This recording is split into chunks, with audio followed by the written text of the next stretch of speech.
একটা স্কুলের হেডমাস্টার হাঁসের গোস্ত খেতে তার খুব ইচ্ছা হয়েছে। গল্পটা ভালো করে শুনুন, এতে জ্ঞান আছে। হাঁসের গোস্ত খেতে ইচ্ছা হয়েছে, তা বাজার থেকে একটা হাঁস কিনে নিয়ে এসেছে। ওর স্ত্রীকে বলছে জুত করে কষা কষা করে ভালো করে রান্না কর, স্কুল থেকে বাড়ি এসে খাবো। আর এক কাজ করবি, তুই হাঁসের সবগুলো খাবি, রান দুটো আমাকে দিবি। রান বুঝেন তো? এই যে রান, রান দুটো আমাকে দিবি, তুই সব খাবি। ওর স্ত্রী এখন বাড়িতে রান্না করতে করতে খুব ভালো সেন্ট বার হচ্ছিল, একটা রান তুলে খেয়ে নিয়েছে। বুঝলেন তো? লোকটা স্কুল থেকে বাড়ি এসেছে, ওর স্ত্রী ভাত দিয়েছে একটা রান দিয়ে। তখন মাস্টার বলছে কি ব্যাপারে সাবিনা, আর একটা রান কোথায় গেল? ওই জন্য আল্লাহ সুবহানাহু ওয়া তাআলা পৃথিবীর অন্য সমস্ত ধর্মের আল্লাহদেরকে দেখতে পাওয়া যায়, যায় না? হিন্দু ভাইদের মা দুর্গা দেখতে পাওয়া যায় না? কালী দেখতে পাওয়া যায় না? সরস্বতী দেখতে পাওয়া যায় না? যায়। খ্রিস্টানদের যিশু খ্রিস্টের ক্রুশ চিহ্ন দেখতে পাওয়া যায় কি যায় না? যায়। বলুন তো আমাদের আল্লাহ দেখতে পাওয়া যায়? যায়? যায় না। পৃথিবীতে অনেক নিদর্শনাবলী আছে, যে নিদর্শনাবলী দেখে বুঝে নিতে হয়। আমি মুমতাজুল ইসলাম বিরিয়ানি দিয়ে খাচ্ছি মাদ্রাসায় গপ গপ করে ভাত। আচ্ছা বলুন তো এর পিছনে একটা রাঁধুনি আছে না নেই? আছে? আছে? এ দুনিয়া এ মাহফিল তেরি কাম কি নেই। গান শুনছেন? গান বলুন, এই গানের পিছনে একজন সুরকার আছে না নেই? আছে, অবশ্যই আছে। চন্দ্র সূর্য প্রতিদিন ডোবে আর ওঠে, এটা একটা কাজ। আচ্ছা বলুন এর পিছনে একজন কাজ করছে কি করছে না? করছে। তিনি কে? আল্লাহ। আল্লাহ আল্লাহ। আল্লাযীনা ইউকিমুনাস সালাত আল্লাযীনা ইউমিনুনা বিল গায়বি ওয়া ইউকিমুনাস সালাত ওয়া মিম্মা রাযাকনাহুম।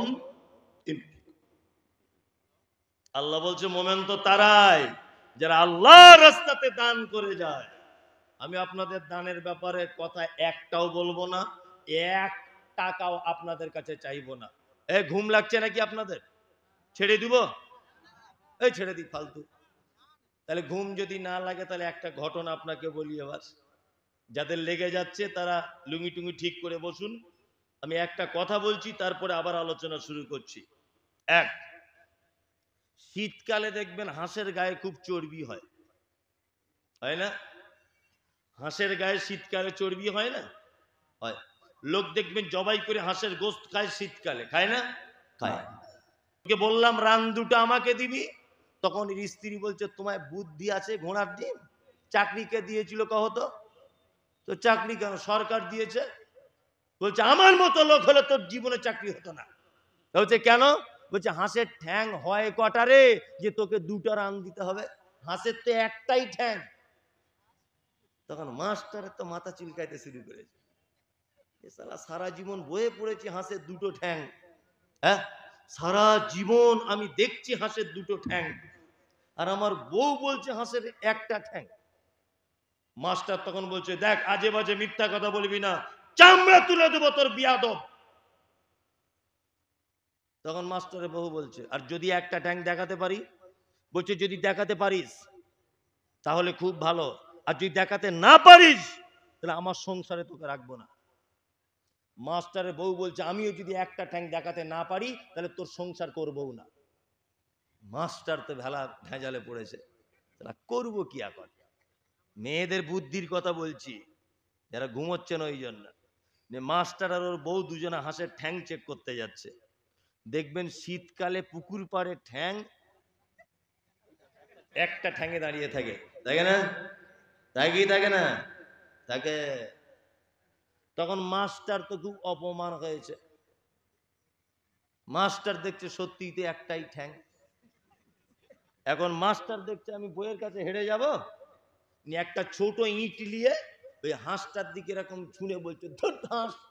যেই বলেছে তখন হাঁস দুটো পা বার করে ছুটছে। তখন মাস্টার বলছে এই জাহান্নামী মেয়ে, এই দেখ দেখ কটা ঠ্যাং। তখন মাস্টারের বউ বলছে আচ্ছা এতক্ষণ কটা ঠ্যাং ছিল? বলছে এতক্ষণ একটা ছিল। বলছে দুটো হলো কেমন করে? বলছে ইট মেরেছি তাই হয়েছে। পা বার করেছে। মাস্টারের বউ তখন বলছে আল্লাহর কসম দিয়ে বলো যখন হাঁস বাজার থেকে কিনে আনো ইট মেরে কিনেছিলে? বলছে না ইট মেরে তো কেনা হয়নি। বলছে তাহলে ওই মালটার একটা পা ছিল, তুমি এইটা ইট মেরেছো বলে দুটো পা হয়েছে, ওটা তো আর ইট মারোনি। কি বলছে বুঝতে পারছেন না? একটু আগে বলেছি না ওদের পাল্লায় যে পড়েছে তার 12টা বেজে গেছে। বুদ্ধিমানের বুদ্ধি নষ্ট করে দিবে, কোটিপতির ধন নষ্ট করে দিবে। এর নাম কি? নারী।